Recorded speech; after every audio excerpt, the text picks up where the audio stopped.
मुजीबुर रहमान शामी साहब भी हमारे साथ मौजूद हैं। शामी साहब, जिस तरह हम पाकिस्तान तहरीक इंसाफ की पिटीशन की बात कर रहे थे, तो आपका जो तजिया है, जो एनालिसिस है, वो क्या कहता है कि पाकिस्तान तहरीक इंसाफ में जो वकला या जो संजीदा लोग अभी भी उसमें मौजूद हैं, जो चाहते हैं कि इस पिटीशन को वापस ले लिया जाए, तो क्या ये सूरत हाल बनती हुई आपको दिखाई देगी?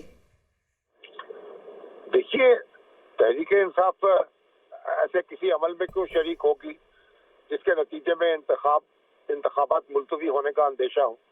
तो मेरा ख्याल है कि तहरीक इंसाफ जो है वो इस तरह का कोई इकदाम नहीं करेगी और इस तरह की कोई जिम्मेदारी अपने कंधों पर नहीं लेगी।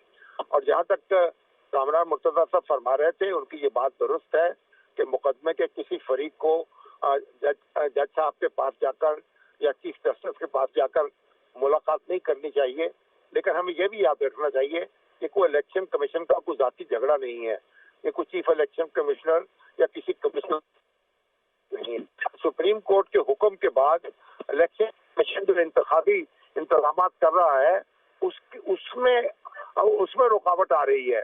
इसलिए जो अगर अदलिया को रिपोर्ट किया गया है या उसको एतमाद में लिया गया है, तो मेरा ख्याल जो सुप्रीम कोर्ट का हुक्म है उसके रूप के मुताबिक ऐसा हुआ है और सुप्रीम कोर्ट को अपने हुक्म का पहरा देना चाहिए और मेरे को पहरा दे भी रहा है। और वो किसी तौर भी किसी फरीक को ये इजाजत देने के लिए तैयार नहीं है कि वो इंतखाबी अमल में खलल डाले। तो मेरा ख्याल ये जो चीफ इलेक्शन कमिश्नर की मुलाकात है, इस पर एतराज नहीं किया जा सकता।